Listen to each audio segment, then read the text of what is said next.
kan konsep Trinitas. Kalau Anda bahas Yesus, saya nggak akan ngusik. Tapi kalau Anda bilang Hasyim jadi manusia, saya angkat suara. Baik. Kok bisa sih Yesus tahu mengenai kisah-kisah yang ada di kitab Keluaran? Karena kan menurut Bang Gisah ini kan Yesus itu kan bukan Yahweh ya, bukan YHWH. Tapi kok bisa gitu di ayat ini Yesus sendiri yang bilang kalau dia itu Allah Abraham. Akulah Allah Abraham. Sebentar, saya yang bertanya ya, Ina Thinking saya bertanya, saya counter ya. Pemahaman Anda kalau seperti itu, bagaimana kami Muhammad Rasulullah SAW tahu kisah-kisah dari Torah, tahu kisah-kisah Musa? Apakah Nabi Muhammad juga Tuhan? Itu ini udah nggak logis ini jawabannya. Siapa saksinya? Ina Thinking. Terus kamu saksinya Yesus siapa? Saya tanya. Yesus, ini ada Matius loh. Tadi Pak Farhan menanyakan kenapa kok harus begini, harus begitu, kenapa kok tidak Allah yang Maha Kuasa langsung membereskan dosa. Asumsi, Pak. Ini asumsi sekali ini. Kalau saya lihat logikanya asumsi sekali, Pak. Mohon maaf ya Pak Ebeni Irawan. Boleh saya selesaikan dulu? Karena dengan Bapak menafsirkan seperti itu justru akan bertolak belakang dengan pemahaman kalau kambing lebih berguna daripada Yesus. Tolong Bang Gisak, ya hormati orang berpendapat. Anda berpendapat menurut kita tidak itu bukan pendapat, itu asumsi. Di dalam Torah tidak ada ya, silakan. Ya. Anda tidak perlu berdiskusi Pak Ishak, Anda hanya perlu mengerti tunjukkan etika Pak. Kalau ada. Nggak usah banyak bacot. Tunjukin kalau ada. Itu sudah dibacakan. Mana ayatnya? Kamu kalau mau pakai bahasa yakin silakan, kamu jangan di Indonesia. Rela kalau ya. saudara muslimnya Silakan. Ini dari LAI, lembaga yang LAI penipuan Indonesia. Silakan untuk LAI kalau menipu Anda. Oke, Isa santai dulu. 40 orang kurang lebih penulis yang tidak jelas di kisaran rentang waktu 1.500 tahun lamanya. Ini adalah kitab yang kita bisa validkan sangat amat tidak jelas sumbernya. Ya, jadi Anda lebih paham ya. Tunggu, stop dulu. Sudah cukup, Anda sudah cukup panjang. Saya belum selesai bertanya, tunggu. Sudah, cukup dijawab saja, bukan menguliahi saya ya. Saya jawab, sekarang kamu saya protes, tanya. Kalau kamu nanya saya jawab, kamu nggak terima, nggak usah tanya saya.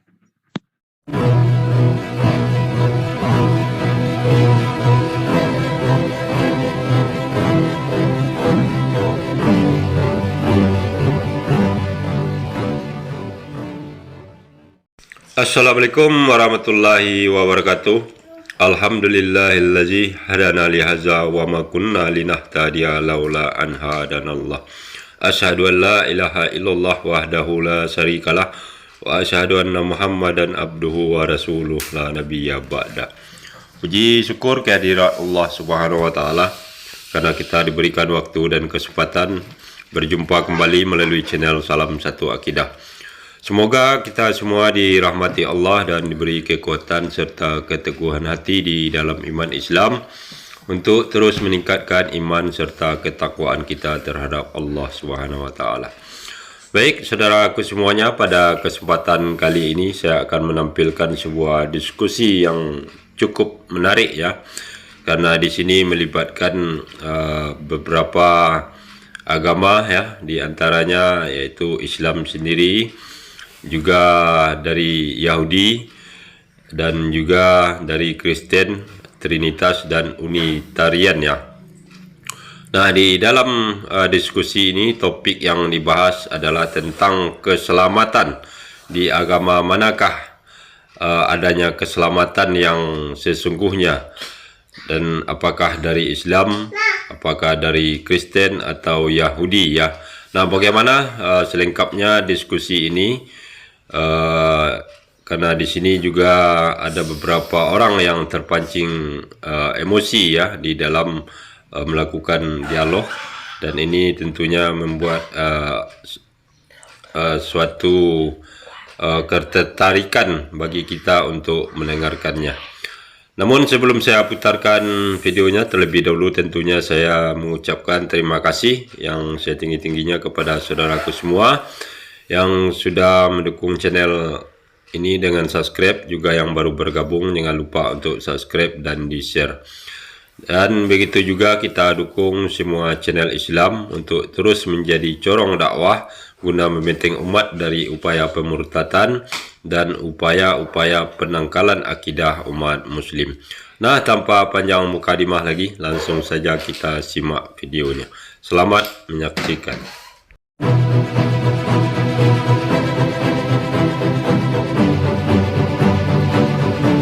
Mungkin saya berikan kesempatan buat dari Bang Farhan mungkin yang dari tadi belum ngomong untuk memulai ya sesi kedua ini, yaitu kita diskusi tentang konsep keselamatan ya, temanya konsep keselamatan. Silakan Bang Farhan. Assalamualaikum sebelumnya buat Bang Farhan, saya belum sambut tadi. Yo, sorry. Waalaikumsalam warahmatullahi wabarakatuh. Saya juga lagi menikmati semua diskusi ya, semua prolog dari ketiga agama ini. Sangat luar biasa apa yang dijelaskan ya. Sebenarnya ada satu sisi persamaan ya. Kayak Pak Beni Irawan tadi ketika menjelaskan bahwa Bapak itu adalah ini. Itu ketika saya hampir setuju, tiba-tiba di belakangnya ada hal yang aneh gitu ya, ada hal yang aneh gitu ya. Nah, dalam konsep keselamatan ini ya, menuju ke dalam sebuah topik.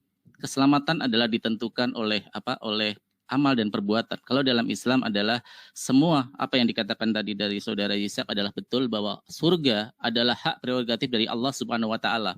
Bahkan kita tidak tahu amal yang mana yang akan membawa kita ke surga. Kita hanya berusaha untuk berbuat baik, seperti saya analogikan seperti seorang karyawan. Ketika ingin naik pangkat atau naik gaji, mereka hanya bisa berusaha sebaik mungkin bekerja, mereka hanya bisa menunjukkan kapabilitasnya secara maksimal, potensinya secara maksimal, tapi toh direktur utama sendiri yang akan menentukan dia naik pangkat atau naik gaji atau tidak. Itu adalah sebuah usaha ya. Sebagai umat manusia, fitrahnya adalah kita berbuat baik, fitrahnya adalah berbagi kepada sesama. Nah, saya bertanya kepada Pak Beni Irawan, kalau Anda berpahaman bahwa ada sisi-sisi keilahian dari dari Yesus ya, adalah sisi keilahian ini. Yang menarik adalah bagaimana hak dari Yesus ini menentukan keselamatan bagi umatnya. Sedangkan ayat-ayat di dalam Perjanjian Baru kita seperti ketahui bahwa yang diselamatkan adalah yang sesungguhnya Yesus adalah untuk Bani Israel, dari domba-domba yang tersesat dari Bani Israel.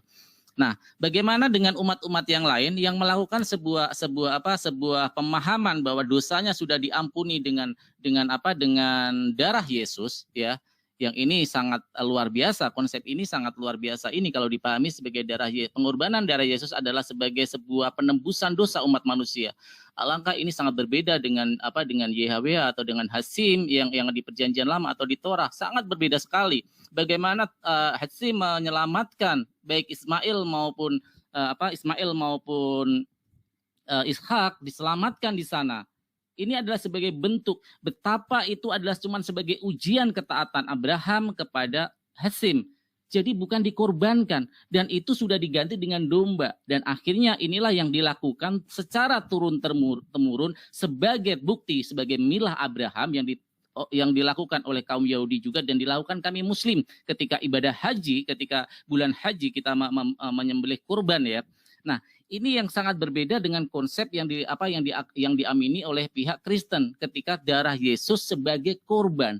Bukankah ini adalah suatu kekejaman ketika Hasim, kalau Anda berpahaman bahwa Tuhan itu adalah tetap Hasim juga, ya, berarti kan berbeda sifatnya. Ada kekejaman di sana ketika menyelamatkan Ishak dan Ismail, tapi di satu sisi anak sulungnya, anak kesayangannya malah disembelih, malah dikorbankan, ya, disalib untuk menebus dosa umatnya.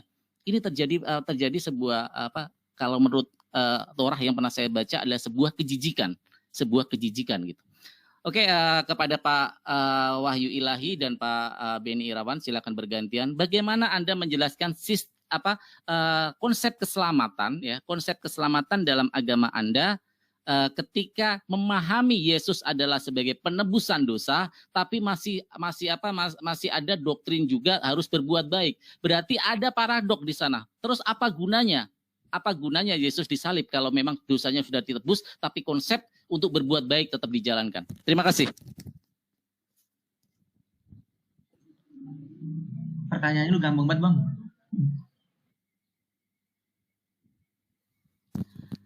Silakan dijawab, jangan bilang gampang aja, silakan dijawab aja. Kan ini konsep keselamatan. Jangan gabrul ya, jangan gabrul ya. Kalau cuma gabrul gampang. Kebaikan orang Kristen itu berbuat baik bukan untuk menebus dosa, tapi itu sebagai kewajiban dia sebagai orang Kristen yang udah percaya sama ketuhanan Yesus.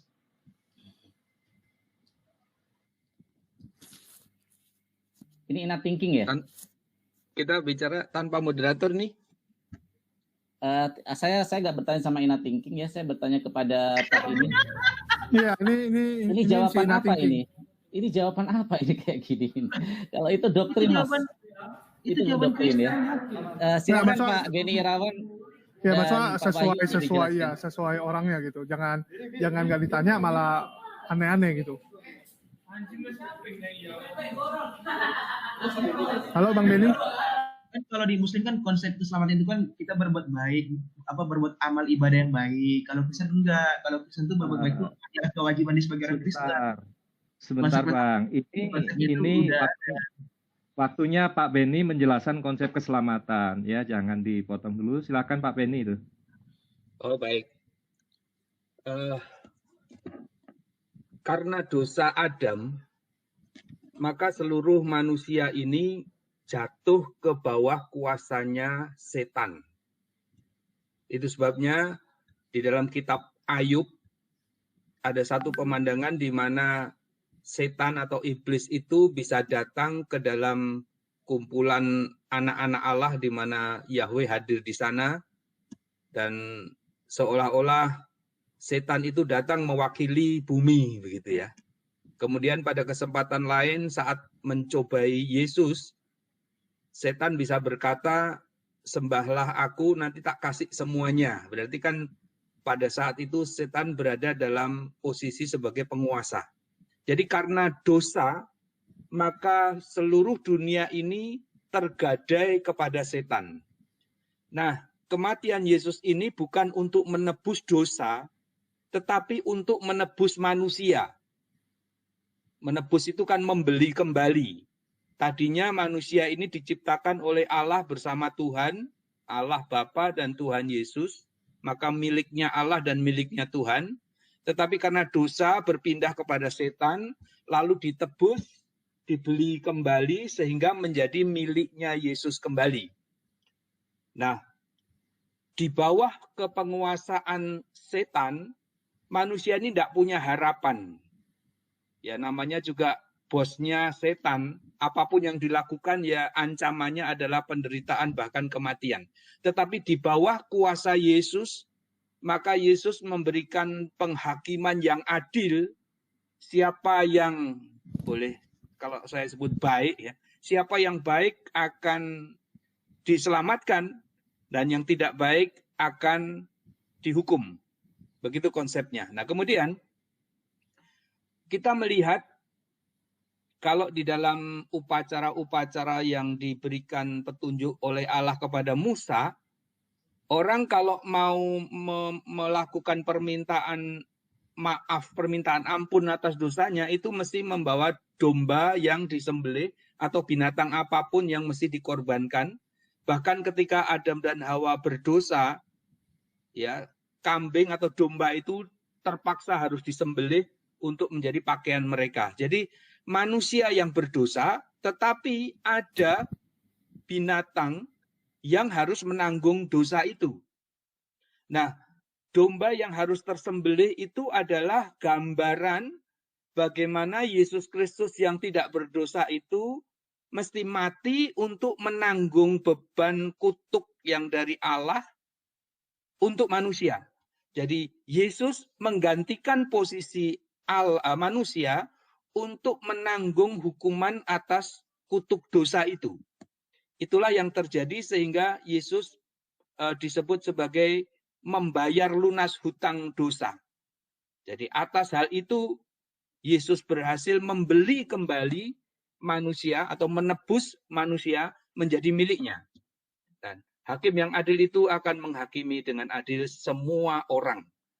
Jadi perbuatan baik saja kalau tidak ada anugerah pengorbanan Yesus tidak akan mampu menyelamatkan. Itu sama seperti anggota GAM yang berbuat baik Tetapi selama mereka tidak mau menerima amnesti dari pemerintah, saat ketemu TNI juga akan ditembak mati begitu. Tetapi setelah mereka menerima karunia pengorbanan Yesus yang saya ibaratkan sebagai amnesti dari pemerintah Republik Indonesia, maka mereka harus tetap mentaati hukum-hukum Republik Indonesia. Begitulah pengorbanan Yesus yang sudah menebus manusia, tetapi manusia tidak boleh kemudian lupa diri dan berbuat semau-maunya. Ada aturan yang harus diikuti untuk tetap hidup bersama Yesus. Begitu penjelasan saya. Oke, saya ini sebentar ya Pak Beni, saya explore sebentar sedikit jawaban Bapak bahwa, nah Bapak tadi memahami bahwa ada pengorbanan binatang ya, binatang yang dikorbankan. Nah ini kan ketika Yesus disalib ya, jawaban Anda tadi ini agak sedikit ganjil Pak. Ketika Anda mengatakan bahwa jiwa-jiwa ya, yang disandra oleh iblis ini diselamatkan, Yesuslah yang menebus dan menebus lunas tunai dan menyelamatkannya. Seolah-olah ini berbeda pemahaman Bapak bahwa Bapak kan Wanes ya, Unitarian ya Pak ya, memahami bahwa Tuhan yang tertinggi adalah Bapa kan. Nah, apakah Bapak ini tidak mampu hanya dengan perkataannya, hanya dengan firman-Nya seperti menciptakan Yesus dengan perkataannya inam amru ida arada syai'an ayaqula lahu kun fayakun, atau firman kalau dalam pemahaman Kristen gitu. Kenapa harus Yesus yang dikorbankan?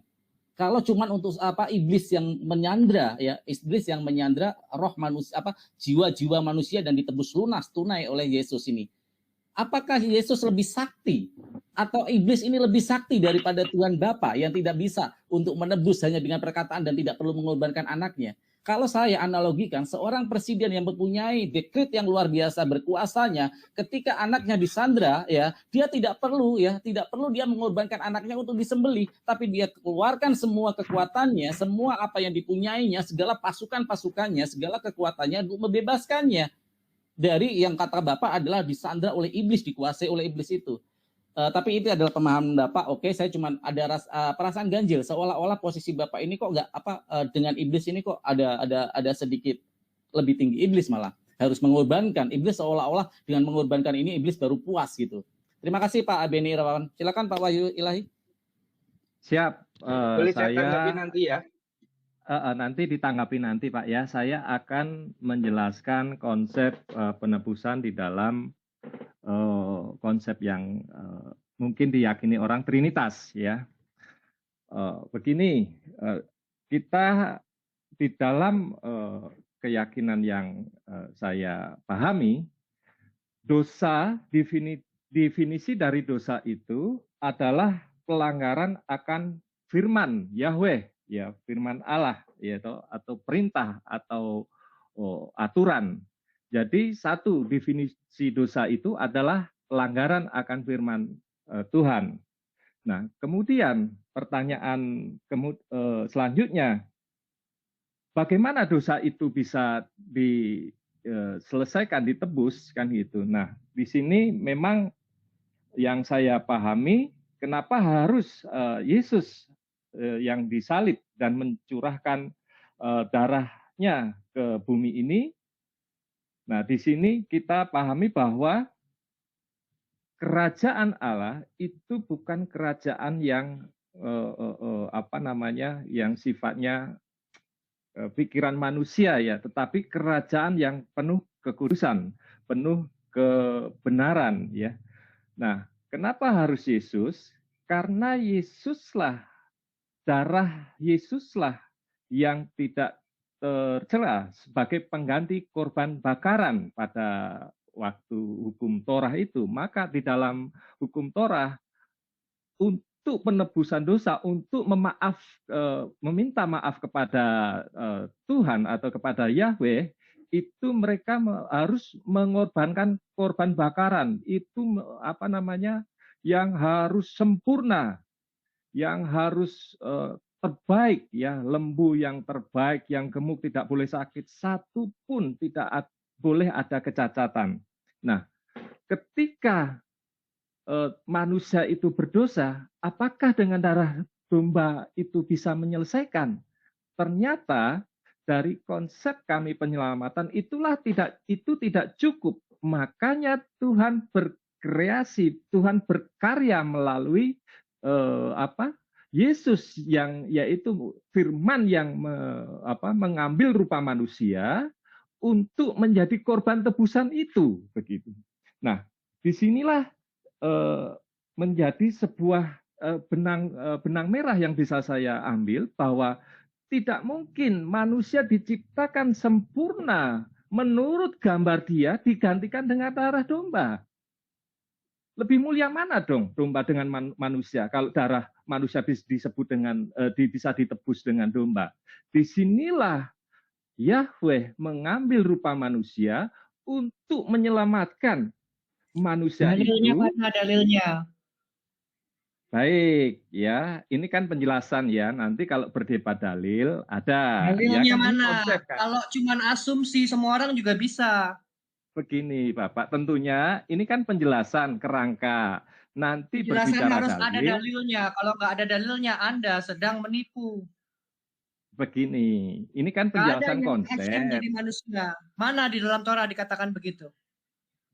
Ini kan konsep Trinitas. Kalau Anda bahas Yesus, saya nggak akan ngusik. Tapi kalau Anda bilang Hashem jadi manusia, saya angkat suara. Baik, ya. Pak Ishak, boleh angkat suara, boleh. Ini kan keyakinan yang kita miliki, kan gitu. Jangan kamu memfitnah Tuhannya Yahudi jadi orang, jadi manusia. Jangan melakukan seperti itu. Itu penipuan publik namanya.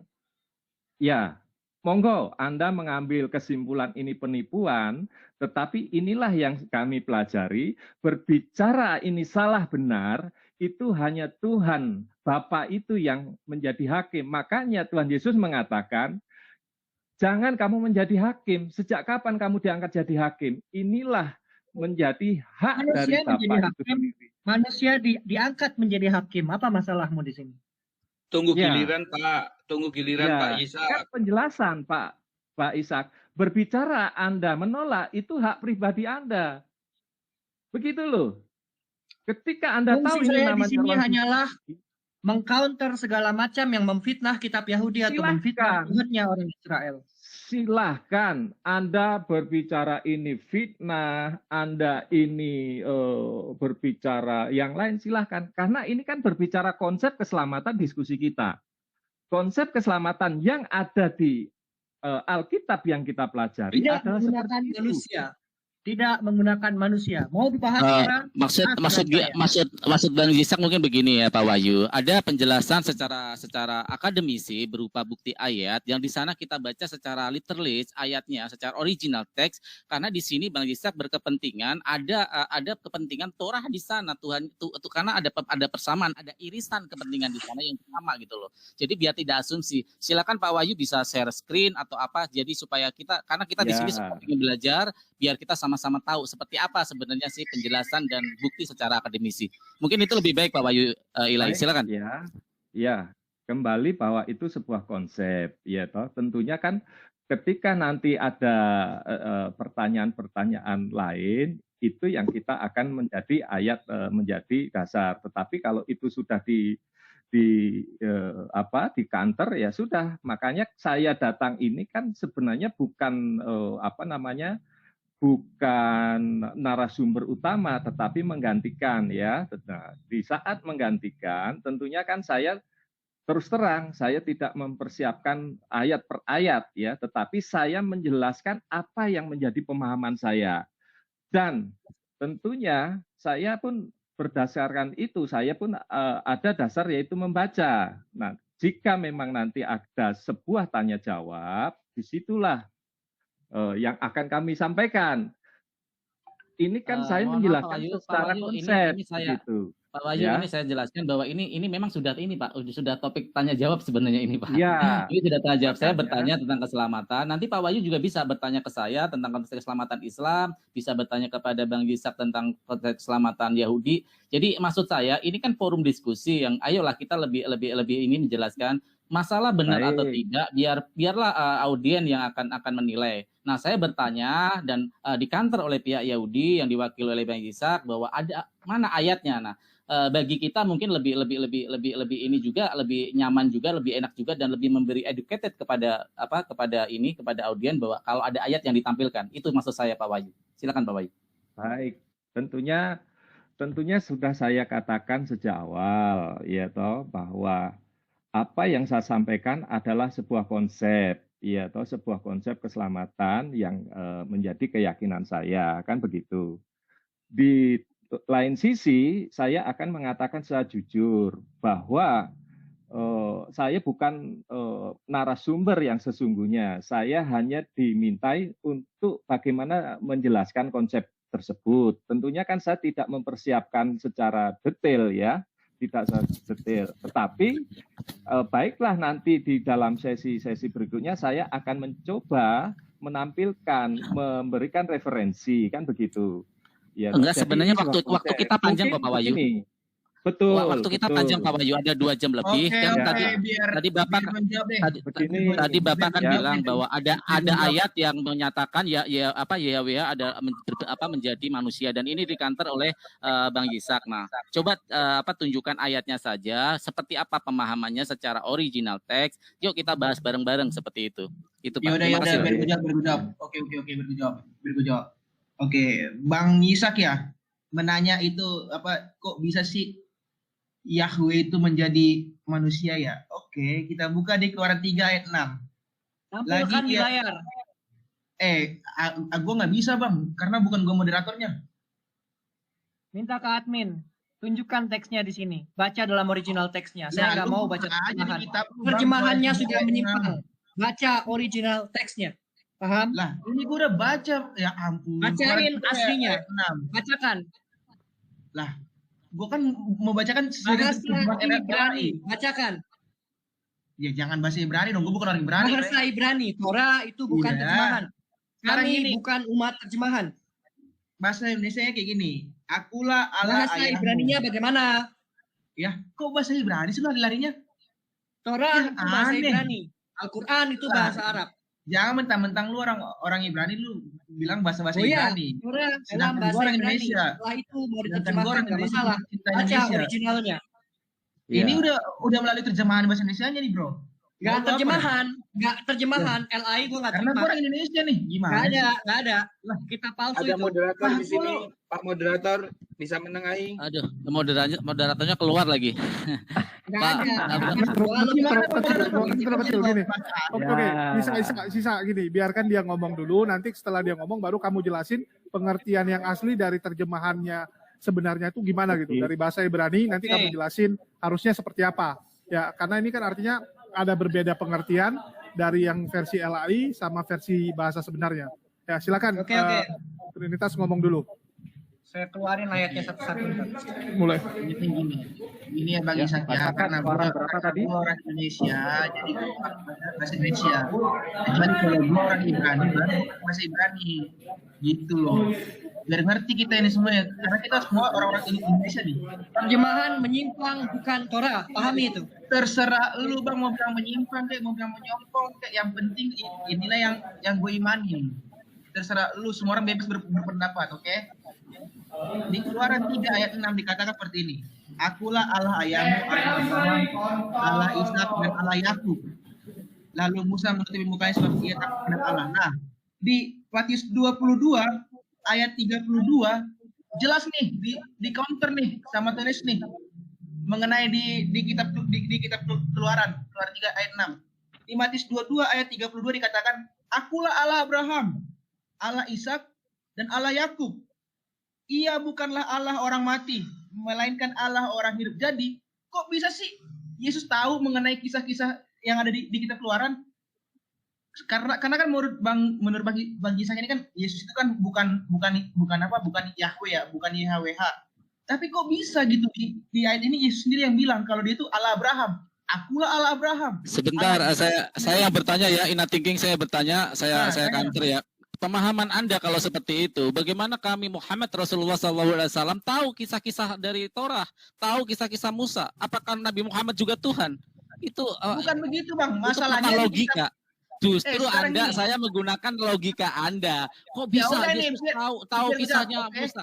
Itu saya jawab, saya counter dengan apa yang dilakukan Muhammad SAW ketika mendapat firman dari Allah dan menjelaskan cerita-cerita di dalam Torah. Siapa saksinya? Bagaimana Siapa ketika saksinya ketika saya kasih ayatnya. Siapa saksinya ketika Muhammad itu mendapat wahyu dari Allah? Siapa saksinya? Ya kamu tak tanya saksi Yesus dapat saksi dari mana? Ini udah nggak logis ini jawabannya. Siapa saksinya? Ina thinking. Terus kamu saksinya Yesus siapa? Saya tanya. Yesus, ini ada Matius loh. Matius itu murid Yesus. Matius siapa? Matius siapa? Murid Yesus, Rasul. Terus ayatnya itu siapa yang merawikan? Siapa yang mengisahkan siapa? Ayat 32 ini Yesus sendiri yang ngomong. Nah, tunggu. Logika Ina thinking. Kamu nggak paham logika. Kalau kamu membutuhkan saksi berarti, kalau kamu menanyakan saksi berarti kamu tak harus tahu sendiri orangnya, kamu tahu sejarahnya, kamu tahu siapa yang meriwayatkan. Saya tanya ketika proses kanonisasi ya, siapa yang Tunggu. Ini Ina thinking logikanya cacat.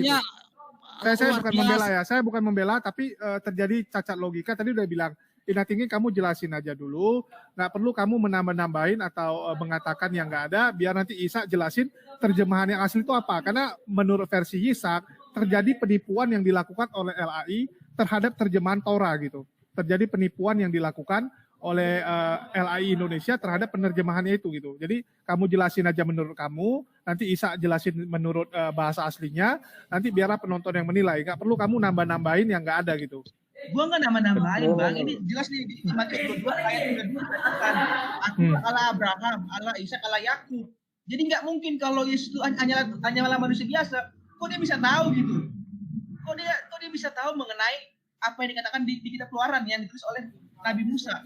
Kalau masalah tahu nggak tahu, Bang Ina Thinking agak susah gini. Kayak saya katakan gitu. Saya tahu bahwa Ina Thinking itu adalah anak dari siapa gini. Apa menandakan saya Tuhan? Enggak gitu. Bisa jadi saya ngarang Indah. Enggak. Orang bisa nulis gini. Ada rasul, gini, Bang. Ada saksinya. Benar. Bukan masalah saksi gini. Zaman itu sudah ada Septuaginta, sudah bisa dibaca. Yesus itu bisa baca. Dia baca dari kitab-kitab sebelumnya. Kok aneh tahu gitu loh. Betul. Gini, logikanya gini aja simpel. Gini simpel logika gini. Pertanyaannya Pak Farhan tadi tentang keselamatan. Boleh. Biar Bang Benny balik kita ke topik ya. Biar Bang Benny Irawan dulu gini. Ina Thinking kalau cara kamu ngomong kayak gini, kamu kacau gitu. Maksudnya gini, kamu memaksakan seakan-akan itu yang paling benar. Sedangkan gini ya, kita ngomong kayak saya mengatakan sesuatu, apakah itu benar? Walaupun mungkin Bang Benny dengarin gitu. Tapi apakah perkataan saya itu bisa dijamin 100% saya nggak bohong? Ya bisa jadi kayak kamu ngomong juga sama orang lain. Bisa jadi kamu ngomong selama ini semua tipuan gitu. Tapi memang kamu ada ngomong.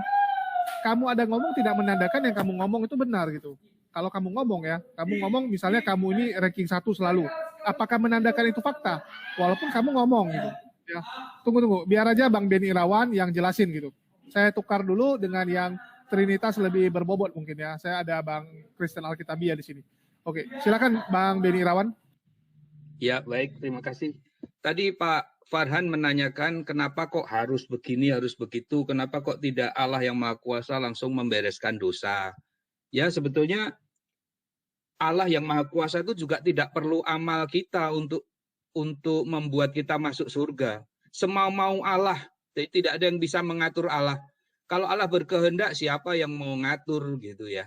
Jadi dalam hal ini, poin pertama adalah kurang tepat untuk mempertanyakan mengapa Allah harus begini atau mengapa harus begitu. Jadi yang tepat adalah apapun yang dikatakan Allah, biarlah kita mengapresiasi itu sebagai kebenaran mutlak, tidak perlu dipertanyakan.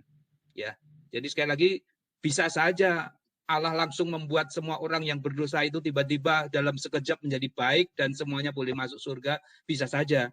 Bisa saja pula Allah tidak perlu sama sekali amal ibadah kita itu bisa. Tetapi masalahnya itulah yang tersaji di Alkitab masing-masing dan kita mesti mengamininya. Itu yang pertama. Yang kedua, perlu diketahui ya, saya ingin menjelaskan kenapa kok mesti pakai jasanya Yesus. Dosa itu dimulai bukan dari pelanggaran Hawa. Dosa itu sudah terjadi sebelum Hawa berdosa, Adam dan Hawa berdosa. Itu sebabnya ada setan. Setan itu kan yang kami yakini sebagai malaikat yang tadinya malaikat yang baik, kemudian berubah menjadi jahat. Nah, menjadi jahat itulah dosa yang pertama terjadi di alam semesta ini. Nah, Yesus yang diciptakan oleh Allah sebagai ciptaan sulung, itu dipercaya oleh Allah turut untuk menciptakan alam semesta, turut untuk menciptakan manusia. Maka sudah sewajarnya kalau manusia yang adalah produk dari Yesus ini, ketika manusia berdosa, maka penciptanya harus ikut tanggung jawab. Nah, peristiwa ini disaksikan oleh semua makhluk ciptaan Allah yang bukan manusia. Jadi sebelum ada manusia, sudah ada makhluk-makhluk Allah yang lain yang mengerti dengan benar kapan terjadinya dosa yang pertama kali oleh setan itu. Jadi apa yang terjadi pada Yesus, di mana Yesus harus bertanggung jawab terhadap ciptaannya, itu disaksikan oleh alam semesta. Dengan kerelaannya, dengan dengan matinya secara luar biasa itu, maka seluruh alam semesta bisa membuktikan bahwa Yesus adalah benar dan bahwa setan adalah jahat. Itu salah satu sisi yang bisa saya lihat dari kenapa harus lewat Yesus, karena Yesus memang yang bertanggung jawab terhadap produknya. Yang kedua. Yang ketiga, amal saja tidak mampu menyelamatkan manusia. Alkitab memberikan petunjuk suatu kali ada rebutan mayat Musa antara setan dengan malaikat Mikael. Nah, Musa ini orang yang baiknya luar biasa. Tetapi kenapa setan tetap mau merebut mayat Musa? Karena Musa sebaik-baiknya dia tetap pernah melakukan dosa. Dan karena Musa ini pernah berdosa, maka yang berdosa itu menjadi haknya, kuasanya setan. Itu sebabnya setan merebut mayat Musa, berusaha merebut mayat Musa.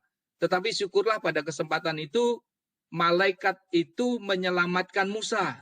Jadi keselamatan Musa itu bukan karena Musanya yang baik, bukan karena amalnya Musa yang kemudian menyelamatkan dia, tetapi karena ada upaya dari malaikat itu untuk menyelamatkan Musa.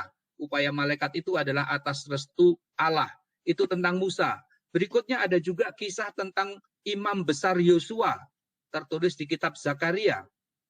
Yosua ini imam besar, tentu secara kesolehan dia sangat soleh.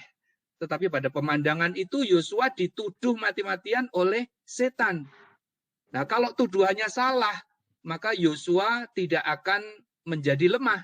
Tetapi karena yang dituduhkan adalah tuduhan yang benar, tanggal sekian kamu mencuri, misalnya begitu, tanggal sekian kamu berzina. Dan kalau tuduhan itu benar, itulah yang membuat Yosua tak berdaya.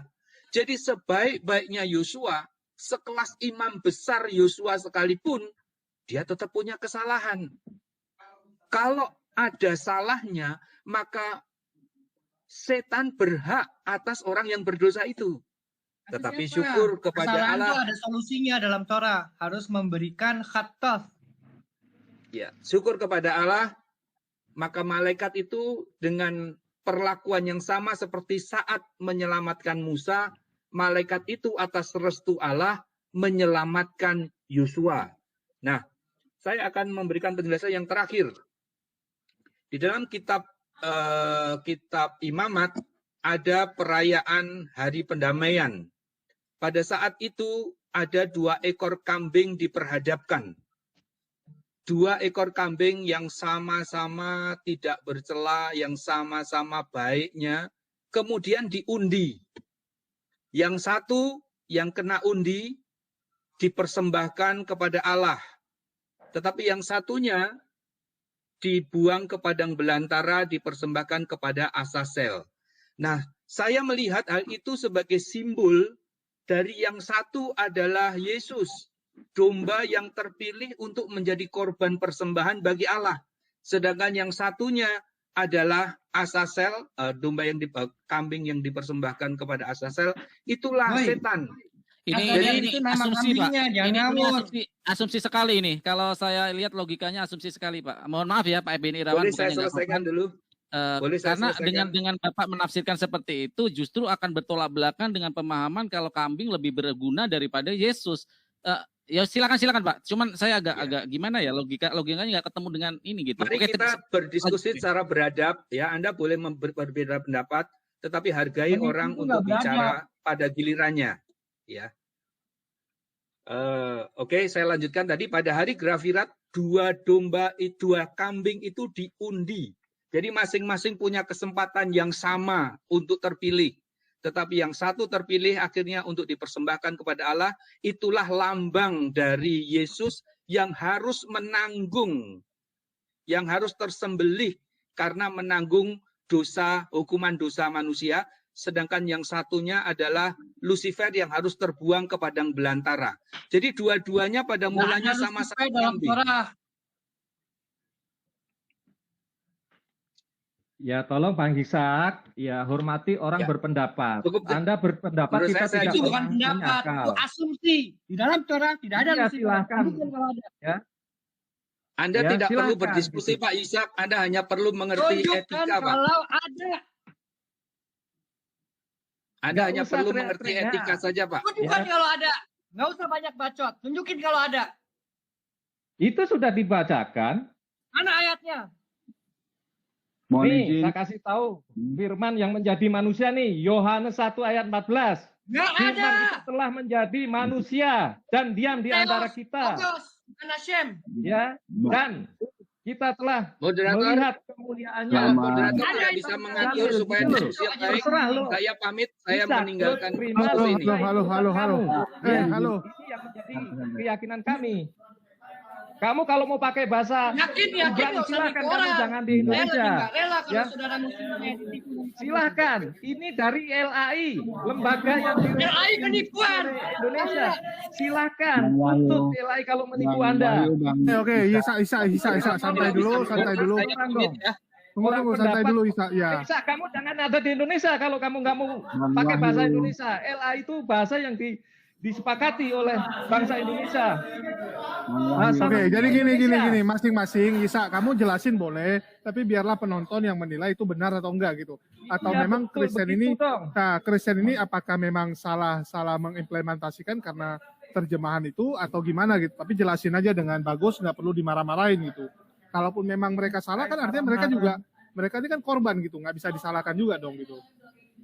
Bang, gantian otaknya dipakai itu si Ishak itu. Oke. Mungkin supaya kalian saya sangat marah dan tersinggung. Tunggu. Silahkan Anda marah. Tetapi inilah yang kita yakini. Kita ada di Indonesia. Saya menggunakan bahasa Indonesia. Oke. Bahasa persatuan kami. Tahu nggak kamu? Pak Wahyu.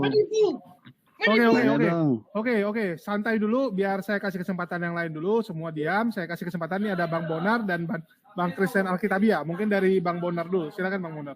Ya, makasih. Jadi gantian saya biar mungkin kita pindah. Ya. Nah, pertama untuk Bang Ishak itu tidak percaya pada Yesus. Mohon kesabarannya karena saya akan menggunakan perkataan dari Yesus.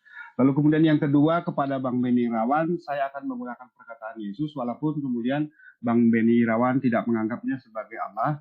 Lalu kemudian kepada teman-teman Trinitas, saya tetap akan menggunakan perkataan Yesus walaupun dianggap macam-macam. Jadi mohon izin, saya akan menggunakan apa yang dikatakan oleh Yesus sebagai hukum yang terutama gitu Pak, mohon izin. Jadi Yesus pernah menyebutkan hukum yang terutama, dan itu adalah cara masuk surga gitu. Cara masuk surga menurut Yesus itu ada 3. Yang pertama Tuhan Allah kita Tuhan itu harus diyakini sebagai Esa. Lalu kemudian kasihilah Tuhan Allahmu. Lalu kemudian kasihilah sesamamu manusia. Itu adalah 3 komponen hukum terutama yang diajarkan oleh Yesus yang kemudian sebagai jalan masuk surga. Ini adalah hukum tertinggi yang pernah ada, yang diajarkan sendiri oleh Yesus gitu. Nah, lalu kemudian mari kita lihat, saya lihat ke Muslim ya, gitu. Muslim ini menerima keesaan Allah tanpa syarat.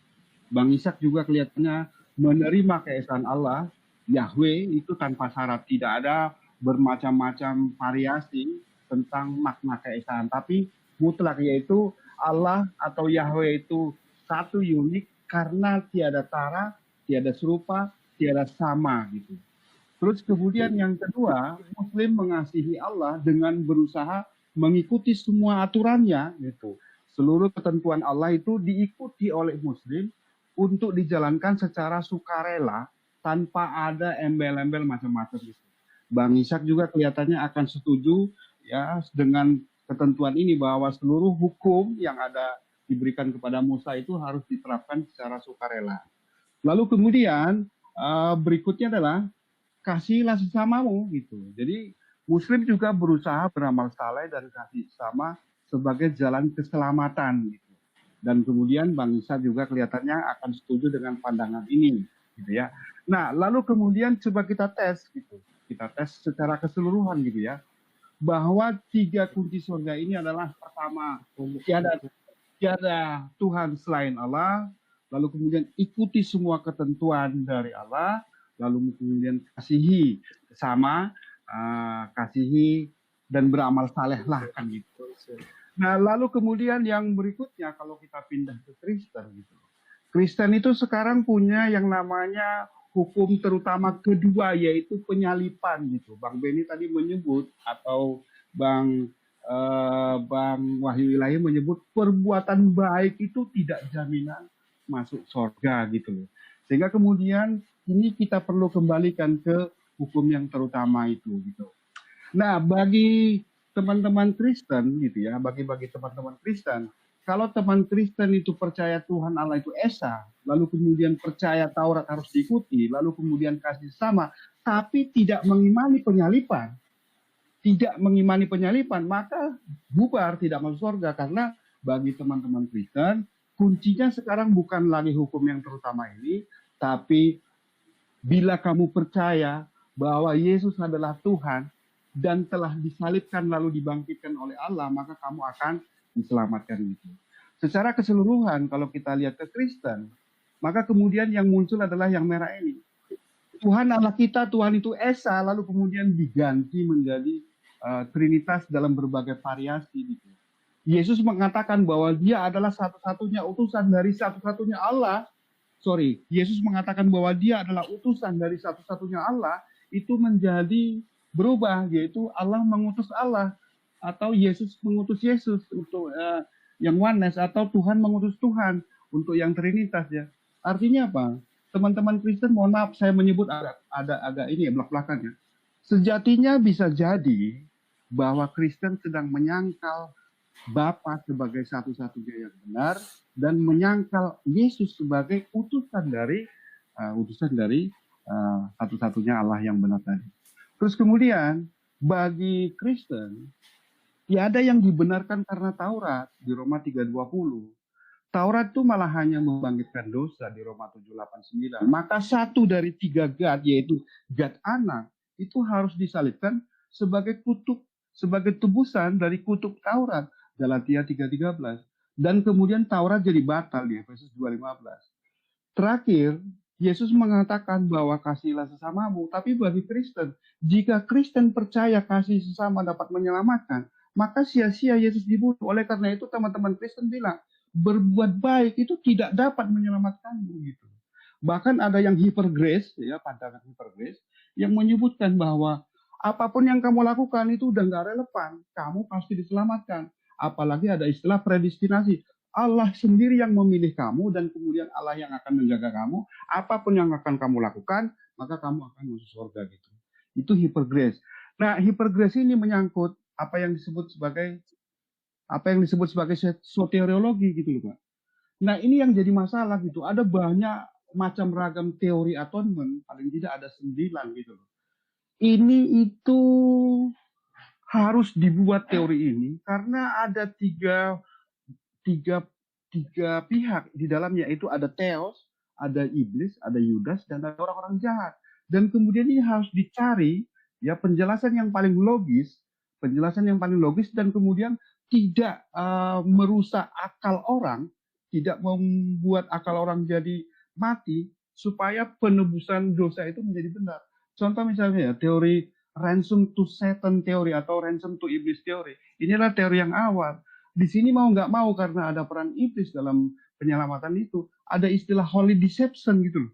Ada holy deception. Jadi Yesus itu dijadikan sebagai umpan, ya dijadikan sebagai umpan, lalu kemudian nanti akan dimakan, diterkam oleh iblis, lalu kemudian iblis itu berhasil dikalahkan, dan kemudian tuh manusia terlepas dari dosa gitu. Karena bagi ransom to Satan teori, manusia sekarang udah dalam keadaan dikendalikan oleh iblis gitu loh. Jadi maksudnya ini loh. Jadi kalau kita mengikuti Yesus, saya lebih setuju ikutilah hukum yang terutama. 1, Tuhan Allah kita Tuhan itu Esa. 2, kasihilah Tuhan Allahmu dengan mengikuti seluruh aturannya. Lalu kemudian yang ketiga, kasihilah sesamamu manusia. Itulah jalan keselamatan yang paling logis dan kemudian tidak perlu berbagai macam teori yang aneh-aneh gitu. Saya kira demikian Bang, makasih. Saya minta waktu 1 menit, boleh? Boleh Pak, silakan. Saya ingin membacakan Imamat pasal yang ke-16 ya tentang kisah tentang Azazel tadi. Saya bacakan mulai ayat 5. Dari umat Israel, ini adalah rangkaian upacara di hari pendamaian ya. Ia harus mengambil 2 ekor kambing jantan untuk korban penghapus dosa dan 1 ekor domba jantan untuk korban bakaran. Kemudian Harun harus mempersembahkan lembu jantan yang akan menjadi korban penghapus dosa baginya sendiri, dan dengan demikian mengadakan pendamaian baginya dan bagi keluarganya. Ia harus mengambil kedua ekor kambing jantan itu dan menempatkannya di hadapan Tuhan di depan pintu kemah pertemuan, dan harus membuang undi atas kedua kambing jantan itu, sebuah undi bagi Tuhan dan sebuah bagi Azazel. Lalu Harun harus mempersembahkan kambing jantan yang kena undi bagi Tuhan itu dan mengolahnya sebagai korban penghapus dosa. Tetapi kambing jantan yang kena undi bagi Azazel haruslah ditempatkan hidup-hidup di hadapan Tuhan untuk mengadakan pendamaian, lalu dilepaskan bagi Azazel ke padang gurun. Jadi apa yang saya pahami, kitab Imamat ini membicarakan tentang simbol-simbol di mana kambing yang kena undi itu saya yakini itu adalah simbolnya Yesus, sedangkan kambing yang satunya yang dipersembahkan kepada Azazel itu adalah simbol dari Lucifer. Jadi apapun tafsiran Anda, tetapi jelas di sini dikatakan adanya korban bagi penghapus dosa. Itulah yang sudah ditentukan oleh Allah dan kita tidak bisa atau tidak punya kuasa untuk mengubahnya. Terima kasih. Terima kasih Pak Beni untuk penjelasannya. Coba Pak, siapa lagi nih Bang Jul? Langsung dari Bang Kristen, ya. Bang Kristen Alkitabiah, silakan Bang, belum ngomong ya. Oke, thank you Bang Jul. Ya, shalom semuanya. Assalamualaikum. Pertama-tama nih apa sih ya, kita bahas di kitab Kejadian nih, kitab awal nih ketika Adam dan Hawa. Saya bacakan ayatnya, Kejadian 3 ayat 8. Ketika mereka mendengar bunyi langkah Yahweh Allah yang berjalan-jalan dalam taman itu pada waktu hari sejuk, bersembunyilah manusia dan istrinya itu, Adam dan Hawa, terhadap Yahweh Allah di antara pohon-pohonan dalam taman. Ini di ayat ini ya membuktikan kalau Yahweh itu sama seperti manusia. Adam dan Hawa mendengar suara langkah. 1, bunyi langkah. Nggak ada suara langkah. Kedua, ini nanti dulu jangan dipotong. Terjemahanmu Nah, kacau. ini 1. Terus yang kedua, Yesaya 54 ayat 5. Yahweh semesta alam namanya, yang menjadi penebusmu, yang Maha Kudus, Allah Israel. Ia disebut Allah seluruh bumi. Kemudian mengenai keselamatan ya. Bentar.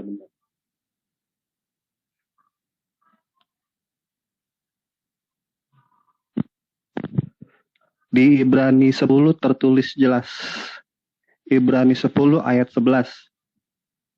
Selanjutnya setiap imam melakukan tiap-tiap hari pelayanannya dan berulang-ulang mempersembahkan korban yang sama sekali tidak dapat menghapuskan dosa. Ibrani 10 ayat 11. Ayat 12-nya korban Yesus untuk selama-lamanya. 12, 13, 14 sampai selebihnya itu korban Yesus.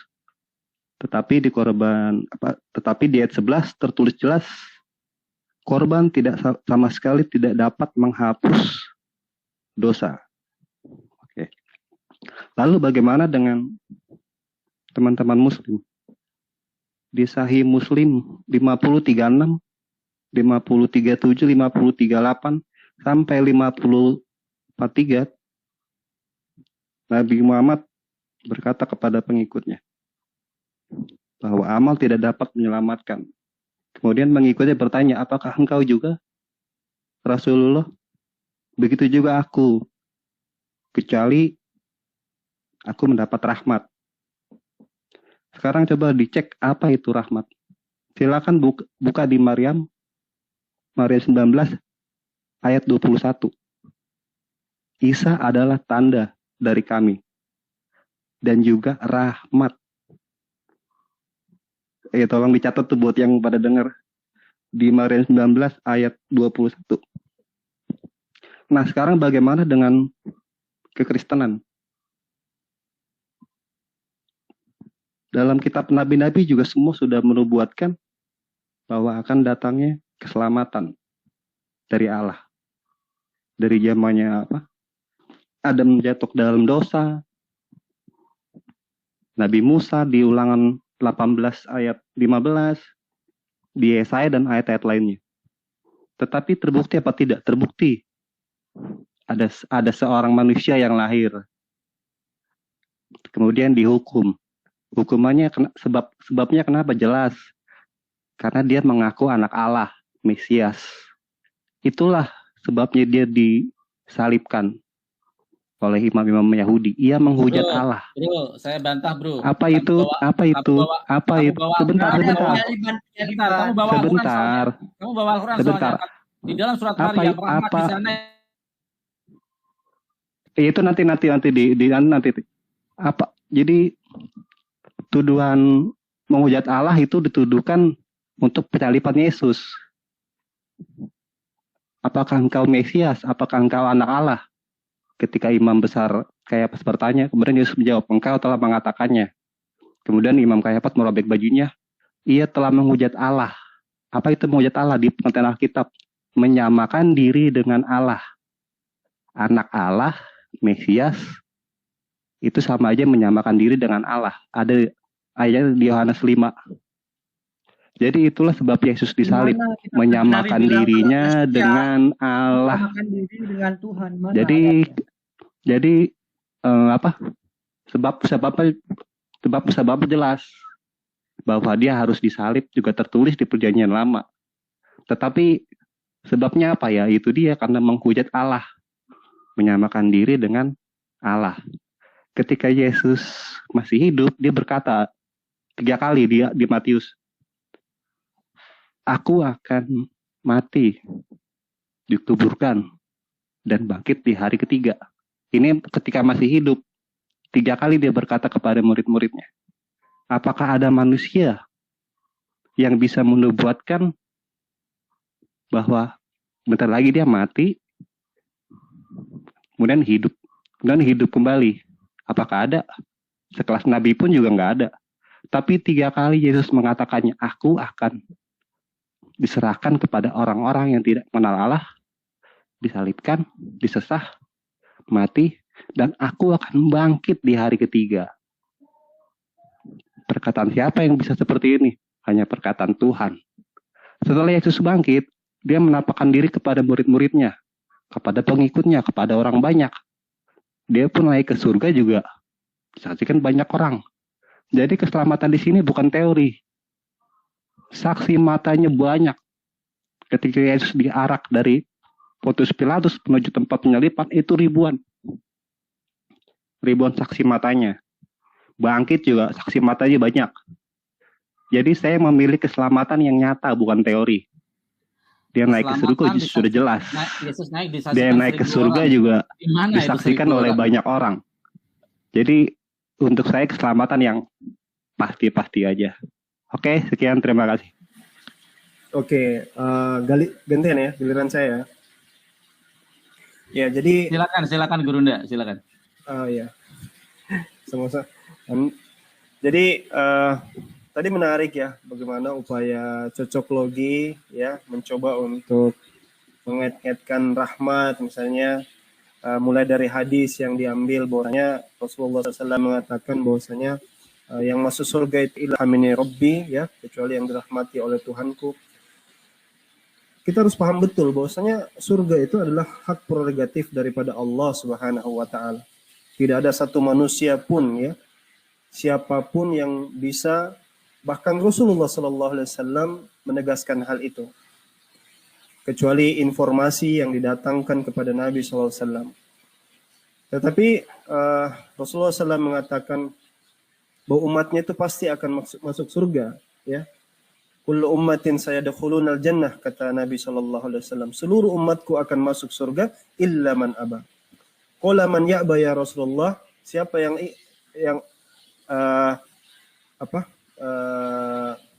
siapa yang ingkar itu? Siapa yang tidak mau enggan atau masuk surga itu? Kata Rasulullah, man ata'ani faqad man ata'ani dakhala al-jannah wa man asani faqad aba. Jadi yang tidak mengikuti Rasulullah sallallahu alaihi wasallam, caranya dan lain-lain, maka dialah orang yang enggan masuk surga. Ya, itu sebenarnya sama saja dengan kalimat Yesus, aku adalah jalan kebenaran dan hidup.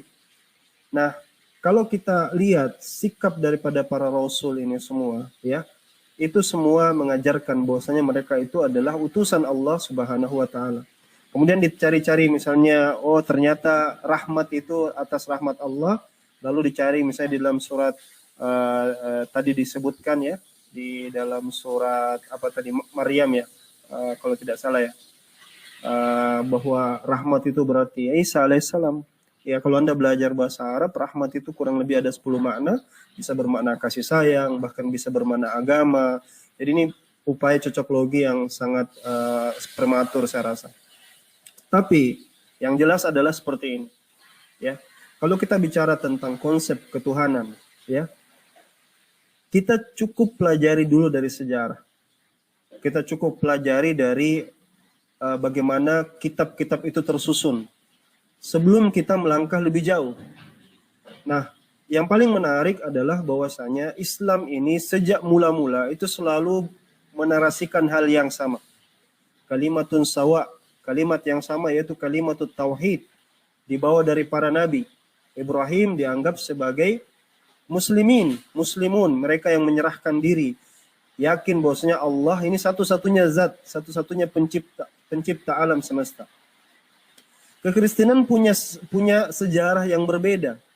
Kalau kita belajar sejarah kekristenan, kita akan dapati bahwasanya konstruksi ketuhanan yang dimiliki oleh teman-teman kita Trinitarian sekarang ini, itu adalah konstruksi yang berkembang dari yang dahulunya tidak pernah ada. Silakan tengok misalnya di awal abad pertama, kedua, bagaimana kekristenan itu mereka seperti kelompok yang dianggap sebagai bidat, misalnya Mersion. Mersion itu meyakini bahwasanya ada dua Tuhan. Ada Tuhan pencipta dan ada Redeemer, ada sang penebus. Ya. Dan ada dia juga menganggap bahwasanya Tuhan Old Testament dengan New Testament berbeda. Ada di sana kelompok yang meyakini bahwasanya Yesus itu bukanlah Tuhan sama sekali. Disebut dengan kelompok Ebionet. Lalu ada kelompok ketiga, kelompok Trinitarian yang ada banyak sekali konsepnya, modalisme, subordinate, monarki, dan lain-lain sebagainya bisa kita sebutkan, yang sama sekali tidak pernah sekalipun itu adalah konsep menganggap bahwasanya Yesus itu juga punya unsur ketuhanan, tidak pernah menyamakan bahwa Yesus itu setara dengan Tuhan.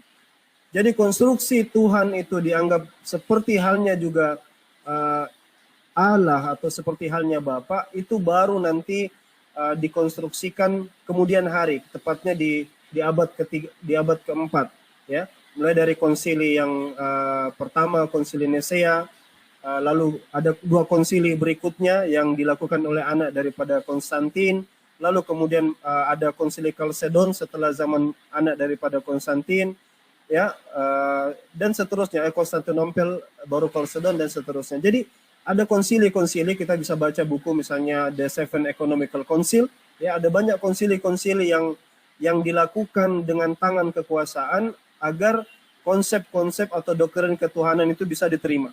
Bahkan kalau kita lihat sejarah, ya, penguasa itu bahkan menggunakan tangan besi untuk mereka-mereka yang tidak sesuai dengan pemahaman itu untuk disiksa, ya, sehingga kita dapati korban yang berjatuhan itu juta-juta orang yang disiksa hanya untuk menegaskan tentang keyakinan bahwasanya Yesus itu setara dengan Tuhan itu sendiri atau setara dengan Bapa itu sendiri. Yang ingin saya sampaikan adalah masalah sebenarnya ini terjadi adalah kenapa banyak cabang, ya, berkumpul kata Ibnu Taimiyah, berkumpul 10 orang Nasrani, maka akan ada 11 pendapat yang mereka miliki. Karena mereka memiliki kitab yang dikanonisasi oleh orang yang tidak jelas, 40 orang kurang lebih penulis yang tidak jelas di kisaran rentang waktu 1500 tahun lamanya. Ini adalah kitab yang kita bisa validkan sangat amat tidak jelas sumbernya, ya. Kita bisa berdebat panjang soal itu. Nah, sehingga yang menjadi adalah sejak awal kekristenan itu memang tidak ada kitab yang tersedia. Marcion membuat kitabnya sendiri yang terdiri daripada Lukas dan 10 kisah para rasul. Ya, mungkin itu 10 daripada kisah para rasul mungkin. Lukas dan yang lain. Kemudian Ebionet punya versi yang lain. Saya lupa nama Bible yang dia punya.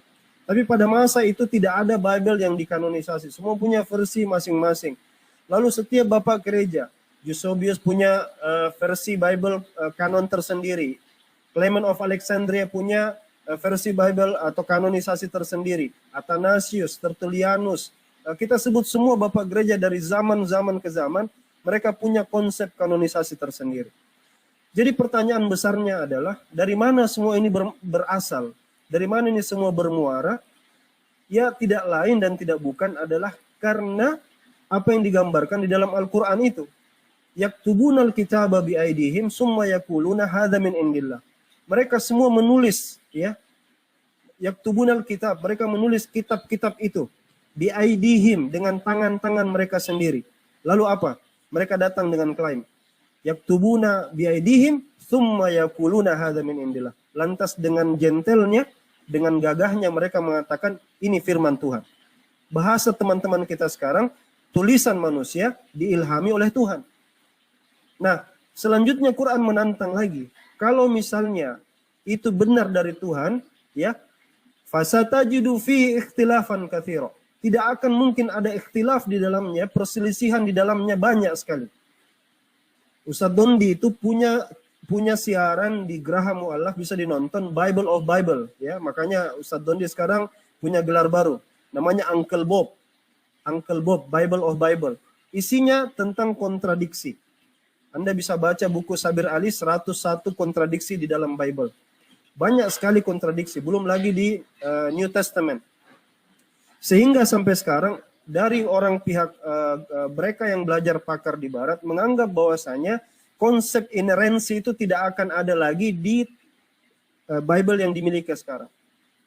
Beberapa orang, beberapa sinode mungkin, atau beberapa komunitas itu sudah merubah kredonya, keyakinan mereka bahwa yang terjaga itu bukanlah kitab yang mereka miliki sekarang, tetapi originalnya, yang itu autografnya yang sudah tidak ada, yang sudah hilang. Jadi problematika masalah yang ada ini adalah konsep teologis yang diyakini teman-teman Kristen itu semua berawal dari masalah daripada buku itu sendiri. Karena Bible itu bukan satu buku, tapi kumpulan buku-buku. Kita lihat bagaimana misalnya Injil sinoptik yang misalnya Lukas, Markus, dan Matius yang sangat berbeda jauh dengan Yohanes. Anda akan dapati konsep ketuhanan yang agak condong-condong ke sana itu di banyakan di Yohanes. Karena itu tidak dikenal di Injil Sinoptik. Anda bisa banyak buku ya menjelaskan tentang bagaimana perkembangan ideologi ini. Jadi kalau saya gampangnya seperti ini.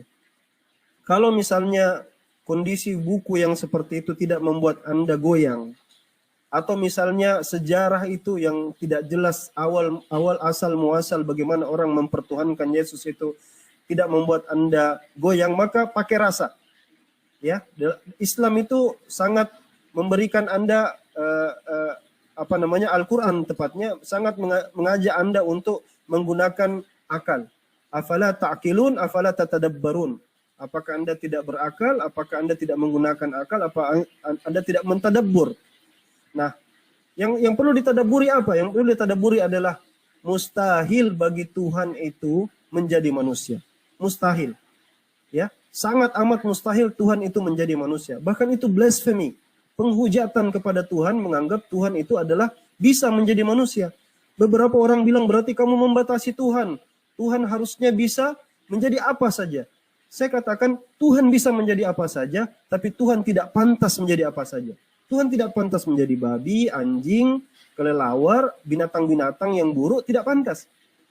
Tuhan tidak pantas menjadi manusia karena dia bisa menyesal, begitu kata Perjanjian Lama. Dia bisa dia bisa berdusta karena sifat tabiat manusia itu berdusta.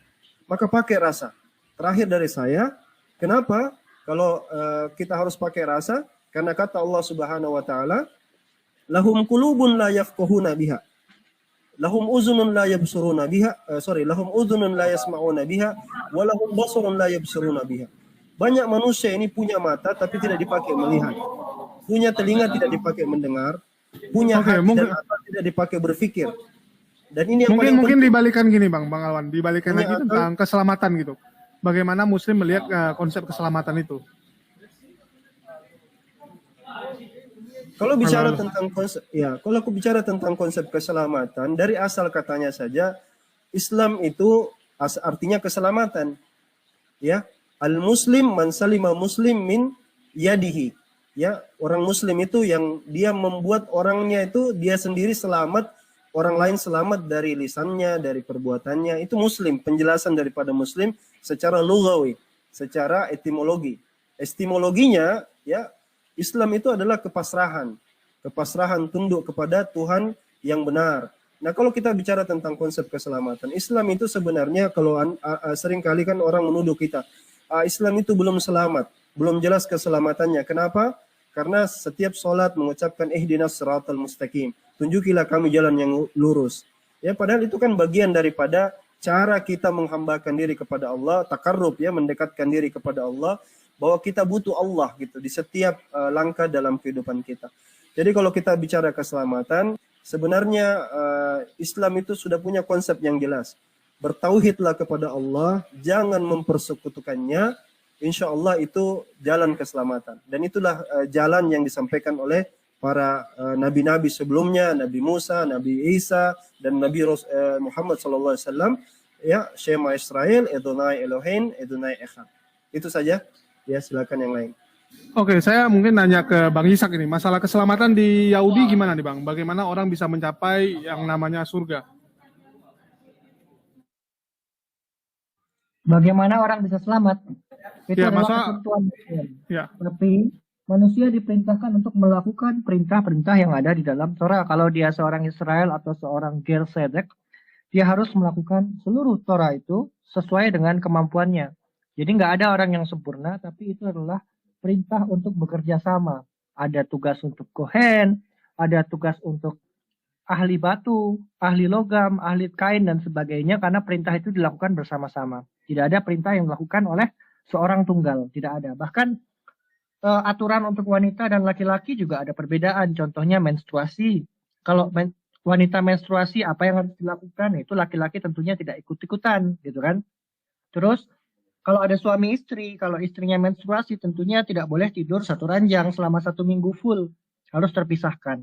Itu aturan gitu. Jadi masalah selamat atau tidak itu Hashem memutuskan. Sebagaimana orang Islam meyakini bahwa ketika ada seorang wanita pelacur tetapi dia memberikan minum seekor anjing dan Allah ridho terhadap perbuatan itu, maka orang itu bisa masuk ke dalam jannah gitu. Nah, di dalam konsep Torah kata Jan Aiden atau Jahannam itu jarang dibahas dan tidak muncul di dalam Torah. Jadi bukan itu fokusnya.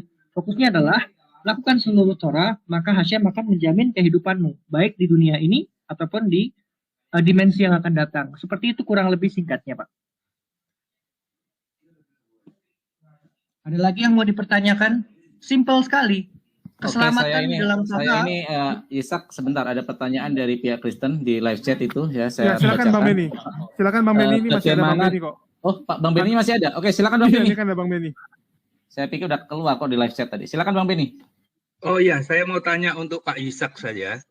Bagaimana kalau orang Israel itu melanggar ketetapan Taurat, apa yang akan terjadi dan apa yang harus dilakukan? Dan yang pertanyaan yang lain, apakah ada orang Israel yang mampu melakukan Taurat itu dengan sempurna? Baik, akan saya jawab. Mudah sekali pertanyaannya, klasik sekali dan mudah sekali untuk dijawab. Pertama, Torah tidak pernah memerintahkan lakukanlah semuanya tanpa salah, karena kesalahan ada cara atau solusi untuk mengatasinya.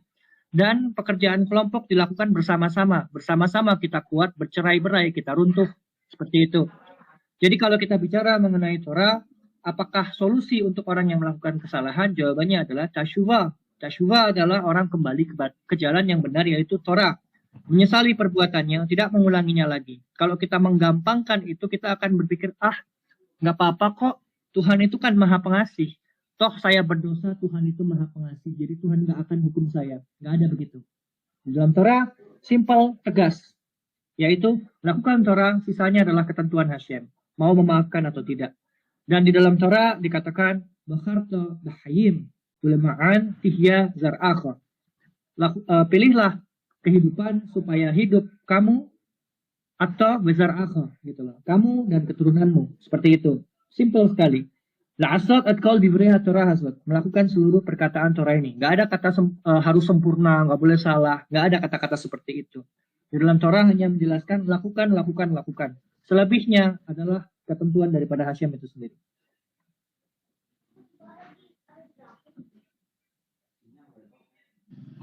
Saya boleh bicara? Oke, silakan Bang Rantai Perak. Oh ya, saya mau tanya ke Ishak ya. Dua hal.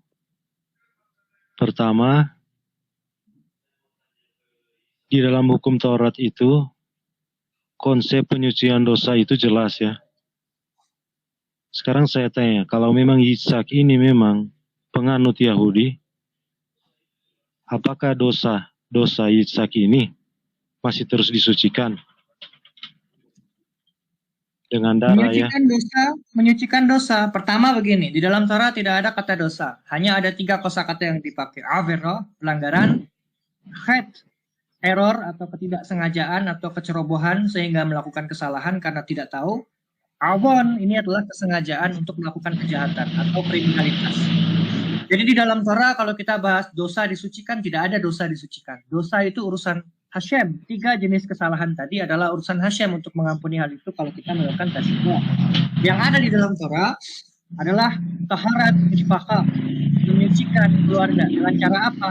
Dengan cara natilat yadaim, natilat hakuf, membersihkan seluruh tubuh dan membasuh tangan pada intinya. Itu termasuk mulut, hidung, telinga, lengan, wajah, dan kaki. Semuanya itu. Jadi kalau kita bilang taharat mishpachah itu adalah sesuatu yang diwajibkan di dalam Torah dan tidak bisa kamu negosiasi, tidak bisa kamu rubah, kamu hilangkan, tidak boleh. Seperti itu. Jadi kalau kita mengatakan di dalam Torah sebelum melakukan segala macam peribadahan harus ada yang namanya taharat mishpachah, harus ada yang namanya mikwe. Mikwe itu artinya mandi. Kalau secara tradisional dilakukan di dalam kolam air yang mengalir. Kenapa? Sebetulnya yang dibersihkan bukan hanya tubuhnya. Kalau membersihkan tubuh secara fisik, maka yang dibersihkan adalah menggunakan sabun dan shampoo.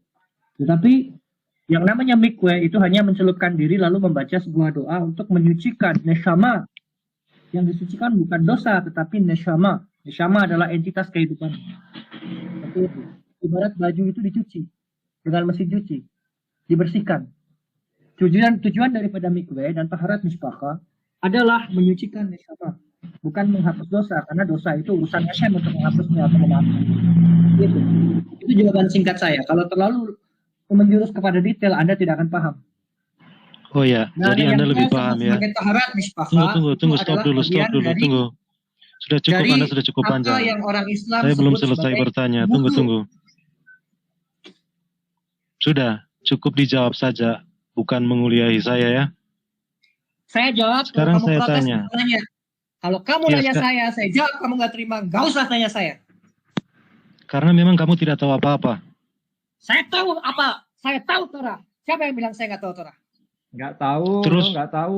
Kamu tidak tahu apa-apa, buta sama sekali kamu. Tunggu Bang Rantai Perak. Itu nggak boleh bilang gitu. Memframing orang tanpa bukti adalah kegoblokan yang hakiki. Tunggu, diam dulu. Jadi gini Bang Rantai Perak, Anda kan nanya. Kalau Anda nanya artinya Anda nggak tahu gitu kan. Kita nanya sama orang karena kita nggak tahu, kita pengen tahu. Justru karena Tapi saya tahu. Saya kalau mau Anda tahu, menguji ini. Nggak, kalau Saya kamu mau tahu, menguji Anda ini, jelaskan aja gitu. Anda jelaskan aja, nggak perlu istilahnya Anda tanya menurut dia jawabannya gitu, tiba-tiba Anda bilang itu salah gitu. Siapa yang bisa membenarkan, siapa yang salah, siapa yang benar? Oke. Silakan Rantai Perak. Menurut kamu yang benar gimana? Menurut saya ya yang benar, itu yang jelas itu ajaran Allah, itu perintah kepada Musa. Itu penyucian itu dilakukan di dalam bait Allah itu di Israel. Itu penyucian dengan darah. Jadi dia tidak menyinggung itu tadi. Seolah-olah itu tidak ada. Menipu kamu itu. Nggak ada perintah seperti itu di dalam Torah. Nggak ada satupun perintah seperti itu. Korban untuk darah dipercikan itu untuk apa saya tanya kamu? Untuk apa? Berbeda-beda fungsinya. Kamu pikir sama fungsinya? Bukan berbeda-beda untuk apa? Sama fungsinya. Sebutkan ayatnya di Itu sini. Buktikan dengan dalil. untuk penyucian. Dalil yang mana? Saya jelaskan. Itu berhamburan di perjanjian lama itu. Tunjukkan Jangan di kamu layar dalilnya dalil-dalil. mana? Tunjukkan di layar dalilnya mana? Saya akan jelaskan. Sekarang saya tanya, untuk apa itu? Tunjukkan dalilnya di layar, saya akan jelaskan. Gak usah baca. Itu banyak sekali itu. Tidak perlu saya bawa sini. Kamu. Tunjukkan dalilnya di layar sekarang. Nah, demikianlah saudaraku semuanya, kita sudah dengarkan secara lengkap ya bagaimana jalannya diskusi tadi, dan semua agama sudah memberikan pendapatnya tentang keselamatan itu sendiri ya.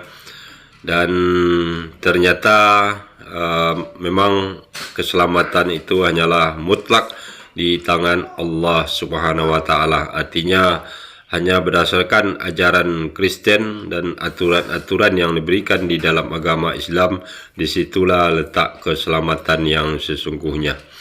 Dan yang menarik tadi ada beberapa orang pihak Kristen ya yang berbicara yang tidak mempunyai dalil dan hanya berasumsi berdasarkan angan-angan mereka sendiri. Dan juga terakhir tadi ada si Rantai Perak ya yang memancing emosi saudara kita dari Yahudi yaitu Izak, sehingga diskusi ini sedikit diwarnai adanya benturan adu argumen ya. Namun secara keseluruhan kita sudah dapat memahami bahwa agama yang benar, agama yang diridhoi Allah tersebut hanyalah agama Islam. Nah, demikianlah saudaraku semuanya, mudah-mudahan video ini bisa bermanfaat. Akhir kalam, tidak ada gading yang tidak retak. Kalau ada kesalahan itu murni dari saya. Kebenaran yang mutlak hanyalah milik Allah Subhanahu wa taala. Terima kasih. Assalamualaikum warahmatullahi wabarakatuh.